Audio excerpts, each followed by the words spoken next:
Respondent Jennifer King says it bans abortion once an unborn baby's heartbeat has been detected. That is usually at around 6 weeks of pregnancy.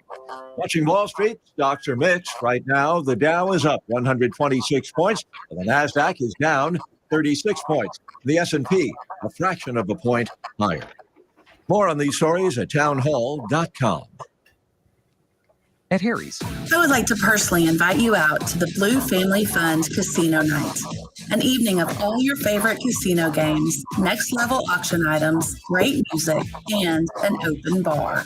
February 26th, 7 p.m. at the beautiful TX Whiskey Ranch in Fort Worth, Texas. All proceeds from the evening will benefit families of first responders. You need to get your tickets today at bluefamilyfund.org. At Romika Designs, we're more than just a laser engraving and specialty design company. Much more. I'm Ron Phillips, co-owner of Romika Designs. And if you can dream it, we can probably make it. We can custom laser cut and engrave on nearly all material. Great for one-of-a-kind gifts, home decor, business and specialty items, or personalized and logo designs created just for you or your company. Allow us to become your go-to gift and specialty project partner. Romika Designs can help make your ideas a reality. We're ready to help you design and create that special gift for any occasion or engrave your personal or business logo on just about any product. View our designs at romikadesigns.com or simply email us with your ideas. We specialize in custom design and we'd be honored to have the opportunity to discuss it with you. Call us at 817-400-4040, email info@romikadesigns.com, or visit us on the web at romikadesigns.com.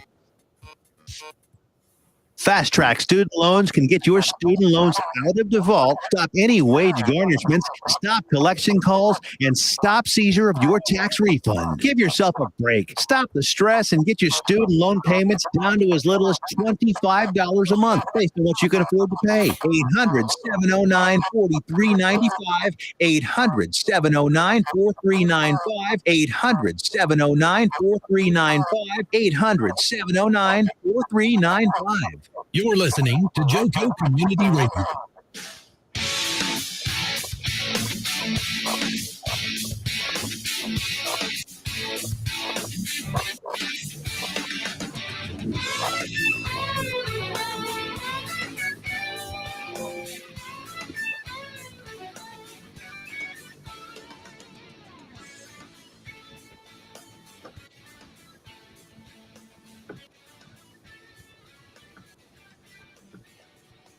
Good morning, guys. Is it still morning? Yeah. Friday morning. Good morning. It's morning. Yeah. Guys, welcome to the Jobfather. Hey. We are Jobseeker Community Radio Network, and I am the Jobfather, but I'm not complete without Dana over there. Dana Gingerich, guys, Gingerich. Dana That's right. Gingerich, you guys connect with her on LinkedIn. We are on LinkedIn Live. We are on Facebook Live, and we're on YouTube Live. So, my God, if y'all can't find us somewhere, you got an issue. Okay, what we're here to do, guys, what we're here to do is to give you guys good tips on how to deal with this job market. It's changed so much in the last, 2.5 years, So catch this. We've got Kristi Meenan with us today, who is a resume expert. She's got that CPHR behind her now. I love that, certified resume writer. And we got D'Mar Phillips, who is the sharpest HR professional you will ever want to see. And we're going to talk with those guys all during the time. Then we're going to focus on D'Mar because D'Mar is going to be on our Jobseeker Spotlight today. So we always start with a word of prayer. And if either of you guys want to bring us in prayer, that'd be just fine with me. If you don't, I will gladly do that. Okay, I'll do it. Dana, were you waiting? Were you raising your hand? Okay, go Dana. Go Dana. Go Dana. Go Jesus. Go Jesus. Okay. Dear Heavenly Father, we just thank you for this opportunity to come together and just minister, Lord, to individuals out there. We just pray that this show would impact many lives in a positive way. Use us according to your will and lead, guide, and direct all of us as we head into another fabulous weekend. In your name we pray. Amen. Amen. Amen. That's cool. So, guys, you know what? Let me give you a little bit of news. We got a couple of landings. We got a couple of big, really big, neat story landings to share with you guys. Lena Stutz, a lot of you guys see what she calls the Stutz Boost. She is an encouragement video that she puts out probably twice a week on LinkedIn. A lot of you guys have seen that. And hey, Faith Livingstone, good morning. And so, sorry guys, I'm ADD. I see the people that are chiming in with us. So wouldn't expect anything less, Foster. Exactly, I know exactly. And so, Lena has landed a job as a recruiter. Now, here's the story, guys. Lena got involved in the network. She decided that she wanted to encourage job seekers because she could see what was going on. She started putting those videos out there. People started connecting with her on LinkedIn, and she's like, Foster, what's all this goings on? And so we talked. She's a really, really good friend of mine. She's down in Houston. And I said, you know what, Lena? I'm going to introduce you to my good buddy, Matthew Harrington, over at Matrix Resources, because I think they're looking for some recruiters and not necessarily recruiters that have had experience recruiting before. But some people have that spirit, you know. So I introduced those two, and guess what? Now she is a recruiter at Matrix Resources. So congratulations, Lena. We got a couple of other ones that I can't say anything about, but you know, Jeremy Bartlett made his announcement at South Lake Focus Group. Guys, South Lake Focus Group meets every Thursday over in South Lake. Go to southlakefocusgroup.com to see the details. We meet in person and we meet on Zoom. So, hey, there is no reason why you can't be there. So Jeremy Bartlett, he landed at McFadden, and he's a young one, so he's starting his career. So we're real excited about that. And you know, Dana, I think you got a job that you wanted to share with us, did you not? I do. Actually, there's a couple organizations that I'm aware of that are hiring. So please message me on LinkedIn if you're looking for any recruitment, talent acquisition type opportunities. One in particular, I had received a message from an organization that is hiring. They have a number of pharmaceutical clients, and those clients are looking for remote recruiters to join their team for a 9-month contract with extension, 50 to 75 hourly. Wow, that's okay. great. Okay. Yep, and this role would be recruiting scientists, research and development, manufacturing associates, quality assurance, operationals. There are benefits: medical, dental, vision, 401k, and it's a typical Monday through Friday 8 to 5 gig. This is from an organization, a recruiter from Insight Global, so that reached out to me about this. So if there is any interest, again, I'm on LinkedIn, Dana Ginger with an ICH, and you can message me. I'm LinkedIn to Foster. I love it. And let me know what types of positions you're looking for in talent acquisition. In particular, that's just the spotlight I have in terms of positions this week, and I will link you with those individuals. You know, that's awesome. Guys, I got a couple that I want to share with you. I just thought of this. We are, if you want to send your resume to me or your interest to me, we can talk about it. We are looking for a internet marketing specialist. So this job will be fully remote, guys. It's got a good pay scale to it. And if you like playing around on social media, now you've got to have experience building networks, building communities on social media, because this company is wanting you to handle their website and their social content and everything that drives traffic to that company is what they're looking to do. There's a good friend of mine out of the network. Did I say out of the network? Out of the network. That is the hiring manager for this position. So wonderful guy. He's actually a stand-up comedian, believe it or not. So wonderful personality. Yeah, it's Scott. And so connect with me, guys. Foster.williams@sbcglobal.net. If you are interested in talking about this thing, and I'm a recruiter, so I can tell you whether you're a fit or not, right from the get-go. 214-728-6930 if you want to talk to me about it, because we will eventually be talking about it anyway. That's the number we're going to be talking about. Okay, so, and another opportunity, D'Mar and I talked about day before yesterday a little bit on the Who You Know Job Networking Show. Hello to the guys on the Who You Know Job Networking Show. Everybody knows who you know. And you know what? Good morning, Fanny Dunnigan.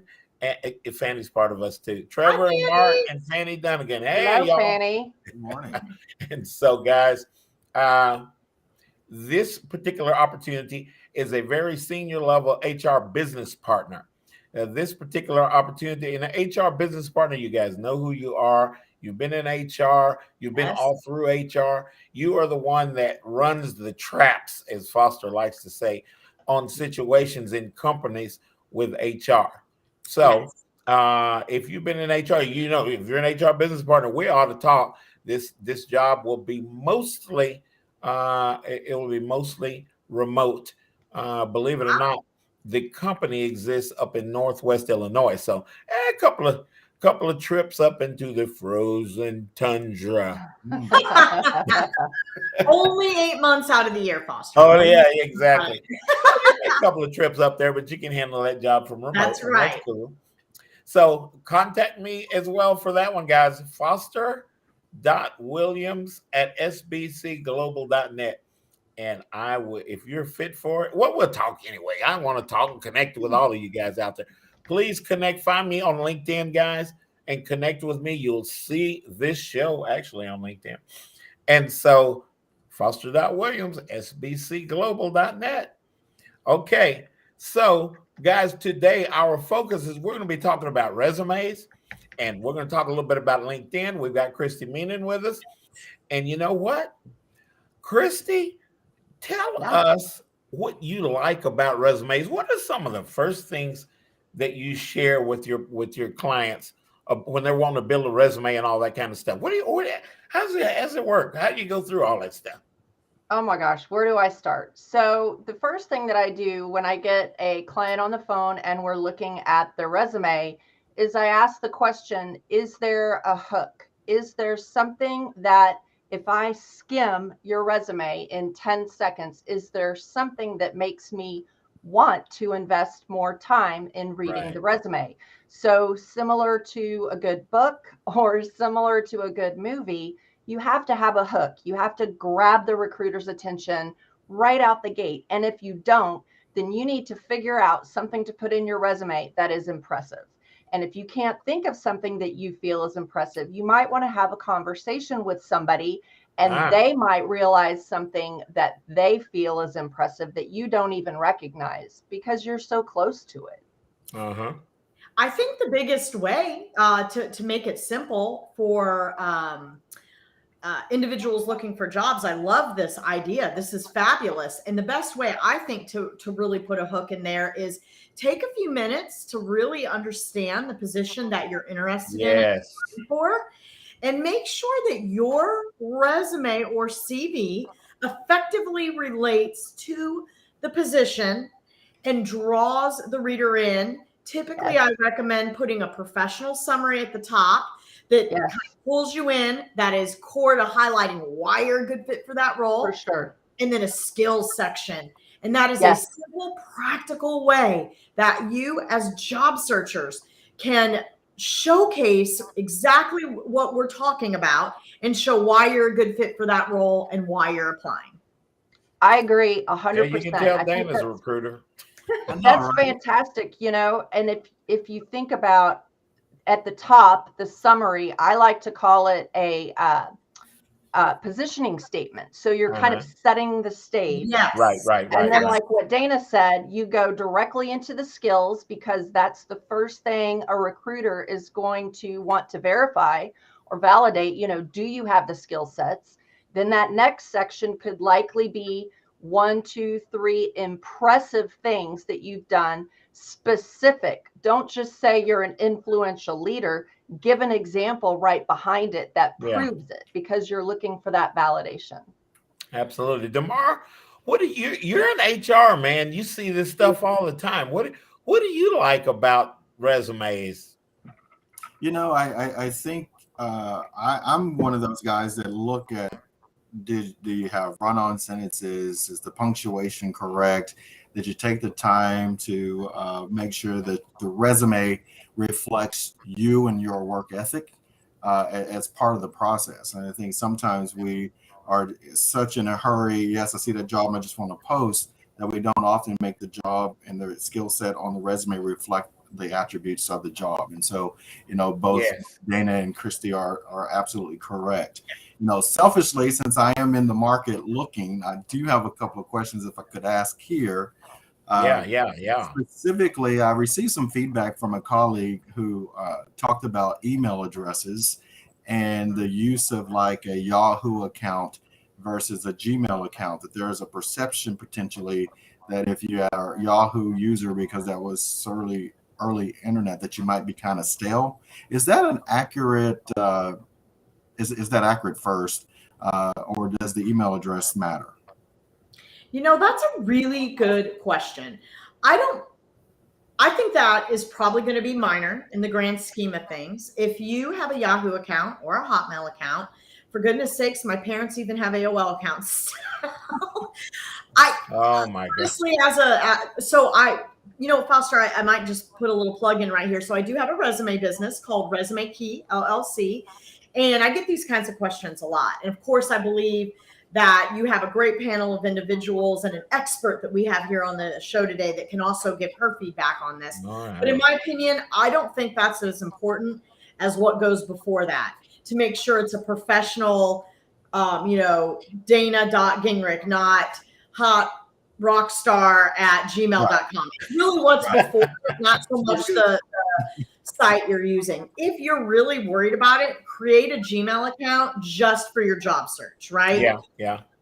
But honestly, at the end of the day, it's more the professionalism throughout the resume, putting the link, not only putting your easy to contact phone number at the top, your email address, as long as the first part's professional. To me, the last part is not as important, where it's at, whether it's Hotmail, Yahoo, Google, but that's just my opinion. I'm excited to hear from our guests. And having the link to your LinkedIn page, that's critical, because any individual that is looking at you probably is finding you on LinkedIn anyway. Right. But once they get your resume and they share it with the hiring leaders will click that link and also check out your profile, any references you have on LinkedIn. Got it. Excellent. I like, like my foster.williams@sbcglobal.net. When you guys see that email, what's my name? Can you tell my name? Come on, son. So I like the first name dot last name because it brands us, and you'll remember the whole Dana Gingerich and the whole thing, Kristi Meenan and all that. You don't meet many Meenans, so Just so you know, I have a good shout out. Sometimes those of us that have more common names, like have to put some numbers at the end. Don't use anything related to your birthday or birth year, please. Yeah. Right. A lot of people put 1954, and I'm like, no. I mean, you're opening the door for discrimination. Just put, if you have to, the month and day, or the first couple numbers in one of your addresses, like 1325 Meandering Way or something. Just pick some numbers that don't look anything like a birth year behind your name. But numbers that will register in your head. Yeah. And so Kristi, we're going on and on about this stuff, but you're the expert. What do you think about all this stuff that we're saying? Well, I was just going to say, I agree 100% with everything that Dana said. So I won't bother repeating it because she's spot on. One thing that I do want to add that I don't think we talk enough about to job seekers is constructing an efficient job search. So, if you don't have a job, your job is to get a job, and you could do that full time. with all of the different resources that are out there, but you want to be organized with your job search. And a part of that is not constructing, but having an email that is dedicated to the job search process. So if you're signed up and saving jobs on like Indeed, LinkedIn, Monster, you're going to be getting daily job alerts in your email, in your inbox all the time. Yeah. And it can get messy. So 2 of my recommendations that I have would be to create a separate email account just for your job search. And then also something that I actually did when I was looking for a job back in 2016 is I used a completely separate browser so that anything that was related to my job search was on this separate browser. Wow. If you have squirrel brain, like a lot of people out there, with social media, and our attention is, 8-10 seconds. If you create everything related to your job search in a completely separate browser, that can help you stay focused. That's awesome. That's right under your resume. So, Kristi, my question is, okay, as job seekers, I'm the Jobfather. I ask all these questions. I need to just call y'all. But let's look at the LinkedIn profile. Does the LinkedIn profile need to show everything that Foster's done? And well, I almost said my number. Let's pick a number. Let's just say 25 years. It's actually more than that, y'all, but we ain't going to talk about that. But, go Foster. What do you think about that, Kristi? For nothing. Well, I know that dates me, doesn't it? No. So LinkedIn, here's my thought process on LinkedIn. Back in the day, before social media, it was about having a strong resume and having a cover letter that set you apart. Something but something appealing and different in the cover letter. Now, what is as important, if not more, depending on the recruiters that you're talking to, is having a LinkedIn profile. Yes. And if you think about a resume as being kind of a dry, stuffy, formal document that details your work history and skills and experience, LinkedIn is almost an extension of your resume. But what's cool about LinkedIn is that it gives you an opportunity to interject a little bit of your personality, a little bit about who you are and what is meaningful to you. So I just look at it as an extension of your resume. And I will say that if you are not present on LinkedIn, it is a huge missed opportunity because your LinkedIn profile is working either for you or against you 24/7. Yeah, it really is. Oh, Kristi, you're spot on. I tell people that, and I just have to mirror exactly what Kristi says. And your LinkedIn should consistently reflect your resume, but that's your online blueprint, your online one-stop shop to show a little bit about who you are, a little bit about your background and what qualifies you, your work history, certain skill sets that you have verified, and online references, plus groups you follow. It is your social blueprint to jobs, to job security, to networking, to staying relevant in your field. And I know at Resume Key, I help people with their LinkedIn profile. Sounds like Kristi could do an amazing job as well. But I cannot encourage y'all to listen to Kristi's advice enough. It is the 100% truth. You must have a strong LinkedIn presence, whether you're looking for a position or not. If you are still in corporate America, it is important to stay relevant. It is important to stay on top of relevance. So you And mentioned here's the other thing. I was just going to say, here's the other thing too. When I'm talking to my clients, I think about what are they doing or not doing that can raise red flags or yellow flags. And we want to get rid of the flags, right? Yes. And so if you don't have a profile, in my opinion, that raises a yellow flag. It's not necessarily bad, but I want to know why. Like, are you hiding something? Are you not serious about your job search? it just raises yellow flags, in my opinion. Agreed. Yep. Excellent. Slow down, you guys. Slow down and think about this thing. And as a recruiter with, I'm not going to talk about how many years experience, but guys, I want to see on that LinkedIn profile, if you sent me your resume for a specific job, hopefully that particular resume will speak to that job. Let me say that again. Will speak to that job. And then I'm going to go check you out on LinkedIn. And when I go and check you out on LinkedIn, I don't want to see that you are a restaurant manager and I'm looking for a project manager to go into a healthcare company to implement Epic software or something like. I'm saying that because that is what actually happened. So guys, Kristi is right. Line that stuff up with that resume. Yeah. That LinkedIn profile may not go into the details of every job that you are that you're putting, but you want that resume to speak through that LinkedIn profile to prove, okay, this is your experience you're looking for. I've been in that area. I've done it here. I've done it there, and I've done it for this long, and that kind of stuff. Agreed. That's excellent advice. You agree, D'Mar? I do. That's excellent advice. I think, I'm looking back at submissions that I've made, and now I'm thinking, wow, I need to go update some things. I have a lot of, say, letters behind my name.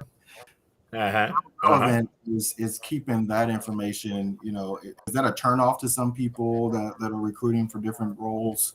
To see that, if you got an MBA, SPHR, SCP for SHRM, can you be too credentialed? Well, it's according to the job that you're applying for, in my estimation. Those kind of things for some of the roles that you and I have experienced in HR before, those will just kind of power it up, I think. What do you guys think, Dana?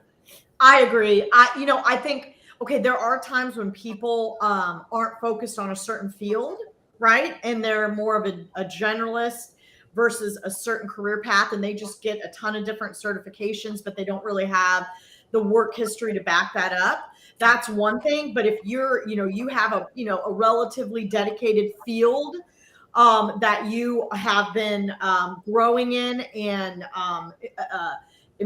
learning in for quite some time, having letters behind your name is just another power tool to show not only do I have the experience, but I have the fundamental proof that I have this knowledge and can be an asset to your organization.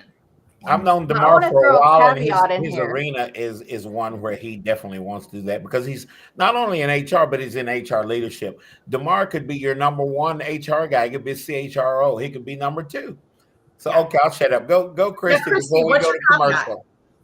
Here's my caveat, and it's tough out there for job seekers because there's not necessarily a rule book that says never do this, always do this.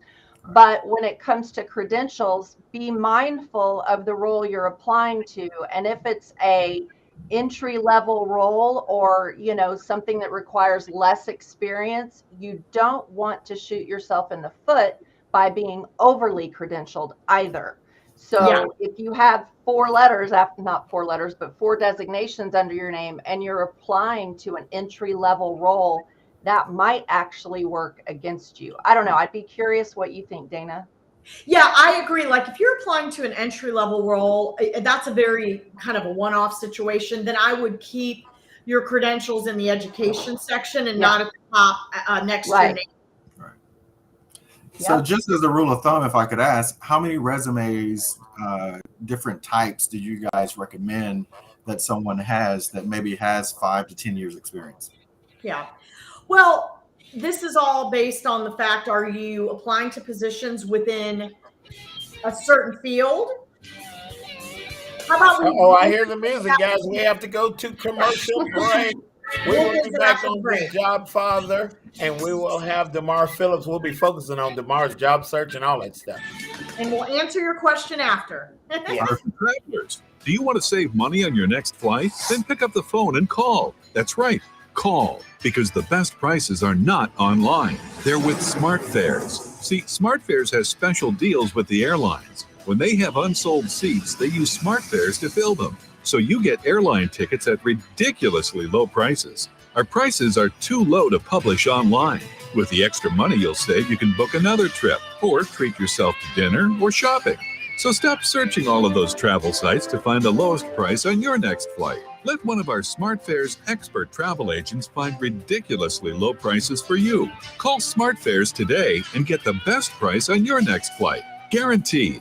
Also, save up to 50% off business and first class tickets. 855-325-1820. 855-325-1820. That's 855-325-1820. Out of deck carpet giving you the blues? Tired of your old dingy and broken tile? Let my friends at the Floor Store in Cleveland, Texas give your home the makeover it deserves. This is Old Taco Joe coming to you for the Floor Store. Whether it's carpet, tile, wood flooring, or real wood laminate, the Floor Store can cover all of your flooring needs.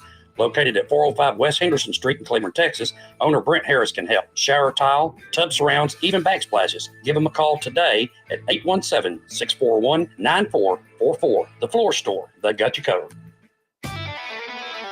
When you're hungry for tender brisket or some delicious homemade cobbler, then look no further than Leach Brothers Barbecue, located at 1106 East Henderson, Cleveland, Texas. Leach Brothers has been family owned and operated since 1950. Take it from me, Taco Joe Orwinski. Todd and his family have been filling my belly breakfast, lunch, and dinner for a long time. Heck, I even have my own booth, open Monday through Saturday, 6 a.m. to 7 p.m. Come see them for dine-in, carry-out, and all your catering needs. Joco Community Radio. Listen live at tunein.com.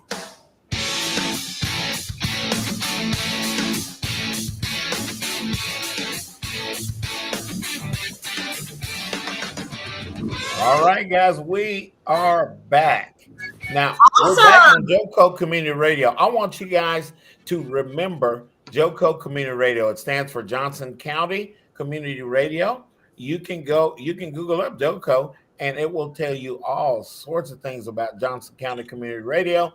You will see us each week sharing with job seekers what we need to know that'll give us the upper hand in finding that opportunity that we need, not just another job, y'all. We're talking about careers here. Yeah. So what we're going to do, guys, the second half of the show is called the Job Seeker Spotlight. And I am excited to have D'Mar Phillips with us because he's a buddy of mine. I've known him for a long time, and he's an HR executive. He knows a whole lot more about HR than Foster does. And so D'Mar is a consultant as well. You companies might want to bring D'Mar aboard for a period of time to solve a certain issue. He's really, really good with employee relations. That's something to think about. As I'm talking about companies, he will talk about it a little bit more. But for that right opportunity, guys, now you got to pay D'Mar. You got to pay him a little money. He's got some experience. For that right opportunity, he would entertain coming to work for you guys. So, D'Mar, tell us a little bit about what I'm talking about, or you know it better than I do. Absolutely. So, first of all, it's an honor to be here with you guys today. I have known Foster for several years, and Trevor and the group at Who You Know as well. And the one thing that keeps me coming back is the support for people sometimes at their lowest points of job being taken away, and they're having to restart. So I appreciate this opportunity. People are my passion. I mean, that's what gets me up in the morning. That's what I thrive to do.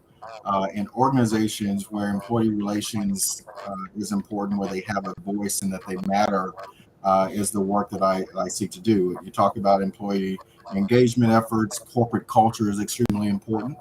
This whole COVID thing has taught us the value of people, the value of life, and to take everything with the right perspective and the right appreciation. And so thank you for this platform to be able to speak a little bit about myself. But if I can too help people along this journey, I think that's what we're called to do. And so I consult resumes as well, not as expertise as you guys, obviously.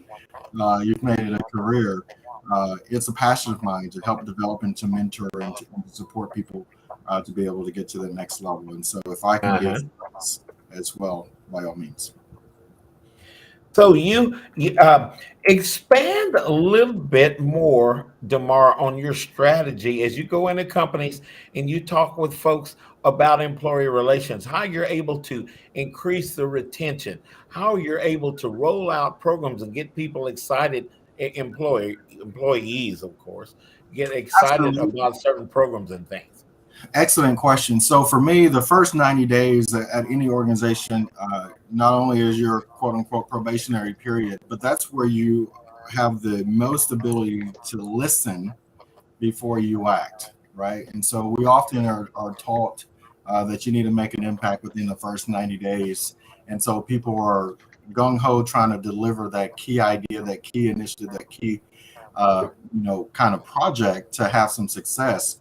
But as an HR professional, your information comes from the employees that you represent. And I don't take it lightly that I am a voice and an advocate for the employee group, for the employee base. And so I take a look, listen, and learn approach. So look at what's going on around you, ask the questions, have listen and learn sessions where you meet as many of the employees as you can. Take note, be a student of the employees, because they will tell you what it takes to keep them and to make their lives better if you just take the time to listen. And so that's my approach, is look, listen, and learn. I apply the lessons that I learn. I put together with my team, here's what the people have said, because a lot of times it's just me. I don't have the whole group there, so that they feel comfortable being able to address issues with the VP of HR, VP of people, VP of org development, whatever your title is. They need to know that they have a leader who is at the senior level, who has a voice at the table, to be able to hear them and then to go to work on their behalf. And so at every organization that I've been at, that's the approach that I take, is a look, listen, and learn approach, and then to deliver something within the first 6 months that tells them, not only did I listen to them, I heard them, and I went to work on their behalf to deliver for them. D'Mar, any company would be very blessed to have you. Thank you so much. I appreciate that. Yeah, honestly, you're going to be snatched up very quickly in this market. Well, and D'Mar, you're right, Dana. He will. He will. Thank you. D'Mar, do you feel as though HR has a voice at the table on the whole, overlooking job search, the way you and I do, and being involved in the market and all that kind of thing? Because I know that you ask very, very probing questions. Everybody do this, but I know you ask very, very probing questions to find out what you're plugging yourself into. And when you take a job, are you going to be able to do the things that God has blessed you with to be able to do your job, or are they going to put handcuffs on you? Well, and that's a very good question, right? So segue to, one of the questions that I ask is, is this a new role that's being created? Because it tells me I have a breath and a clean slate to be able to create, build, and develop a thought process, or am I replacing someone, right? So whose shoes do I have to fill, and were those good shoes? Right. So it's important to know the reputation of your predecessor if you're not the first one in the role. Right. And so without naming names, where my resume tells the companies that I worked at, I have gone in where I've had both opportunities to create, develop from a clean slate and build. And now hopefully I left shoes big that needs to be filled because I did the right things in that role. Or if I was replacing someone that didn't have a great reputation, my work became, how do I repair the breach that has occurred with the employees and then build on that? And so I think you have to be very strategic about accepting a role, not just go in and say, okay, I'm the new person and let's go. What's the history? What's the legacy? Is there a legacy of support and love and treating people fairly? Or are you that has to be the change agent to go in to tell the new employees, I know you've had a bad reputation in the past, but that's not going to be your situation now. Going forward, you have someone who's going to champion your ideals. And so That's kind of how I lead when I go in. I ask those questions up beforehand so that I can prepare myself to be, whether it's a fight, sometimes employees, or it's a fight with management. Yeah. But you kind of have to have your arms wide open to be able to embrace all things and then figure out how to go forward. Mentally encompass those red flags. We have a person in the chat. They identify themselves as I like tubers. I don't know what the name is, but they're asking wonderful questions. Did y'all see the post about green flags from the Shark Tank guy talking about opposite activities being a green light to people being well-rounded? Yeah. Well, have you guys heard? Did you guys hear about it? I haven't heard that. I hadn't. Well, did you hear, Kristi, I cut you off. You were about to ask a question or make a comment on what D'Mar said. Well, he said something really important. I feel that bears worth repeating. When you're in the interview, you want to ask those questions that help you identify, is this a good fit for you? Right. And two of the questions actually that I strongly recommend clients to ask would be, tell me a little bit about what the person in this role struggled with. Yeah.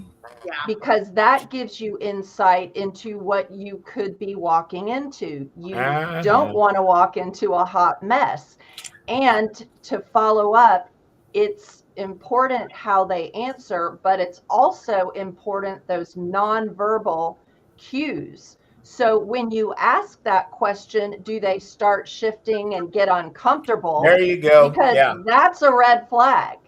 Right. I mean, that's a red flag. So ask, what were some of the challenges the last person faced in this role? And then how does your team celebrate wins or successes? Because that question can give you insight into the culture.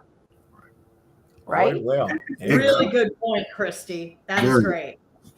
Yeah, my dad used to tell the church it's not what people say, but it's how they say it. Yes. And that body language is a dead giveaway. Yeah. You ask that very probing question that a lot of times D'Mar, and I can put myself in this category because I'm copying off D'Mar's paper. So we ask those questions that we know are going to be tough. We are going to be, okay, I'm going to ask you this tough question, but I'm going to look and see how much you shift around. If you look at me dead in my eyes while you're answering me, are you going to start fidgeting with your hair? Or if you got one of those little fidget spinners like I've got, you might. Yeah, and and I think to me that's a plug for the in-person interview, right? And so you can judge a lot based off of how someone shifts in their chair. That nonverbal communication speaks volumes, as you mentioned, and it also gives you insight into the level of transparency that they're going to have with you. Because if you tell someone something in an interview, you get them hired, and then you bait and switch. I've been a part of that situation to occur as well. It's not a very comfortable situation, and the trust that you have just diminished with that, you don't get that back. So trust is one of those things that once it's broken, it just continues to compound and become a deficit further. So we've got guys. Easily this show, our biggest supporter is Dolores Galt, and a lot of you guys can see her. Dolores is in HR and onboarding and all that stuff at Conifer over in Frisco. Yay, Frisco Connect.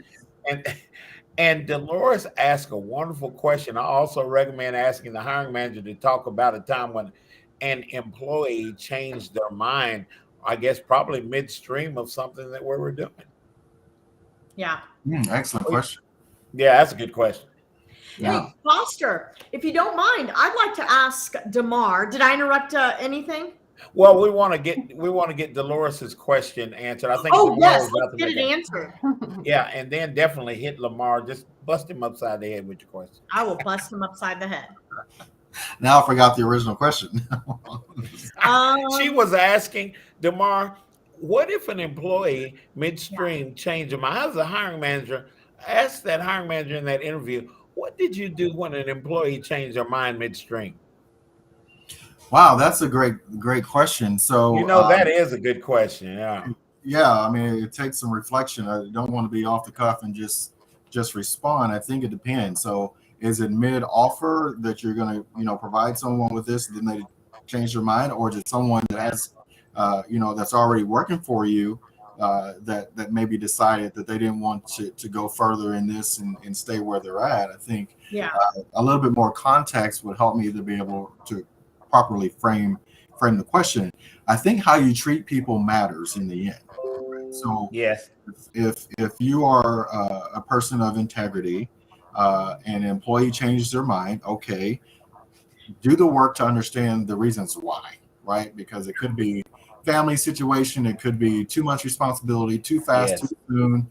There's a lot of left side of the page that could go wrong on the con side, and not enough on the pro side as to why to move forward with this decision should be done. So what I would do is just slow down a little bit, ask them more questions, and then figure it out. Timing is everything. And so if you get on the right day, the answer might be a little bit different, but I would want some more context to be able to adequately answer that for you, in my opinion. Absolutely. Dolores says she's sorry. I thought you were talking about questions a candidate could ask in the interview to evaluate the company culture. And being that D'Mar is a employee, one of his strongest strengths is employee relations. So go ahead, go D'Mar. Yeah, I think yes, definitely, because how you treat people matters. And so I think in that you want someone that's going to tell you that it's okay to change your mind. We just need to know what your game plan is to be able to work with you. IDPs, individual development plans, career pathing types of conversations. It becomes more on the person that's answering the question to provide the safe space for that employee to be able to change their mind and not hold it against them, right? So no retaliation, none of that type of situation. So the answer that comes back from the job seeker who's asking the leader, hey, what happens if you have an employee who changes their mind? The correct answer is, well, nothing. You go back and you reassess and figure out how to make their lives better by doing these different things. So I, again, don't want to pun on that answer, but for me and my team, just because someone changed their mind doesn't mean that they're less or more valuable to the organization. It's all situational, and it's all based on that individual's needs. Yeah. The more I think about that question, the more I get excited about that. Oh, I'm sorry, Kristi, go. I was just going to say on that question,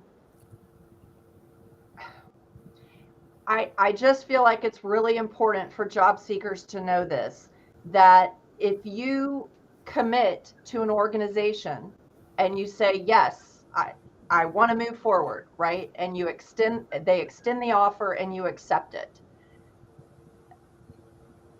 People talk, right? Oh, and yeah, so they do. And if you go back and change your mind because you had a better opportunity, if you think that the other person won't find out, that's not at all a safe assumption. Number one, it's just not good business practice, right?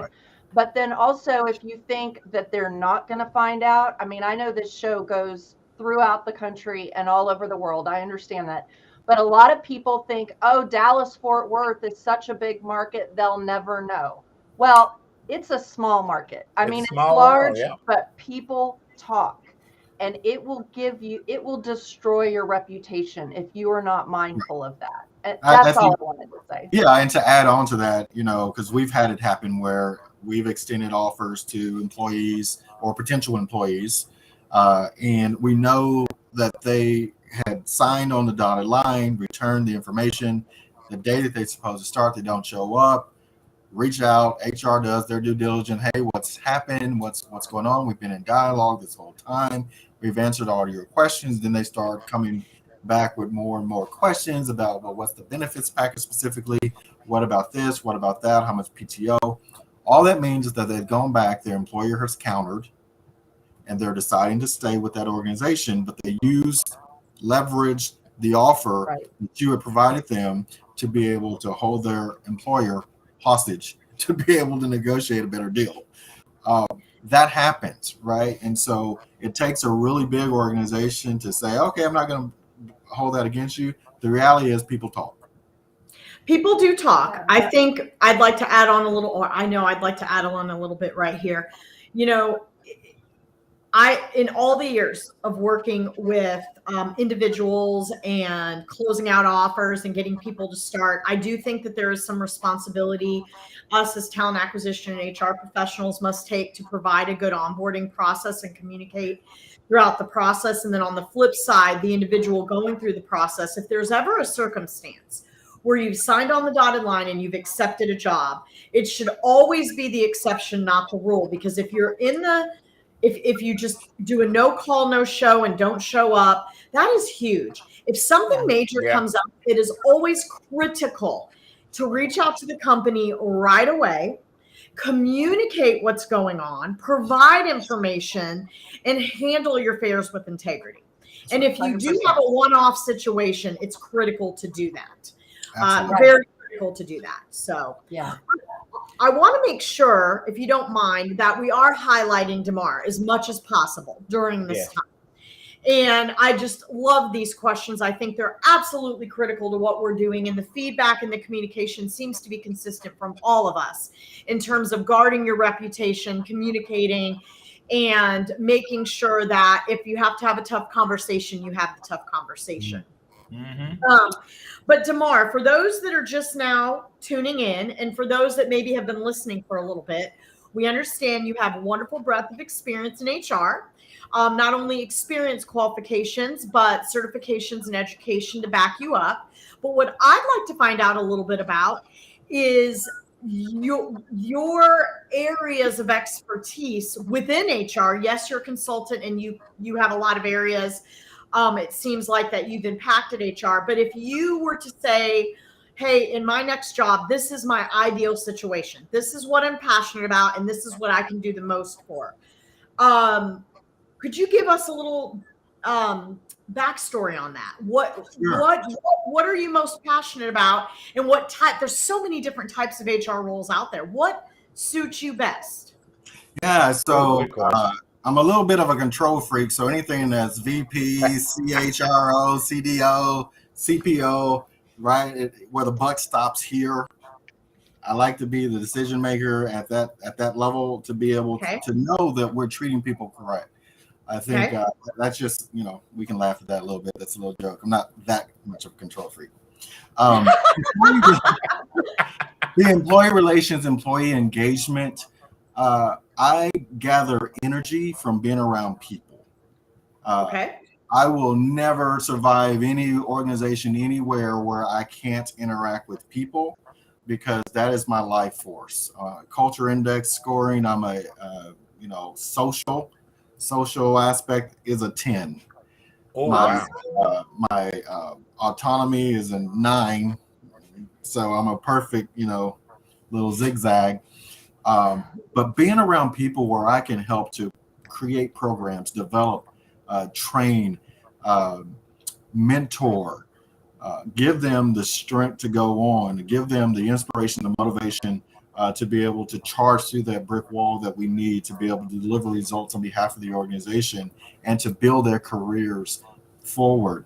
That is what gets me up in the morning, is the ability to impact people. So I would say employee relations, employee engagement is a cornerstone. Culture and driving and developing the right culture around the organization, succession planning, talent development, those types of things is what drives me to be who I am. And it gives me an opportunity to selfishly learn about as many people as I can. That COVID has put death at our door just like that.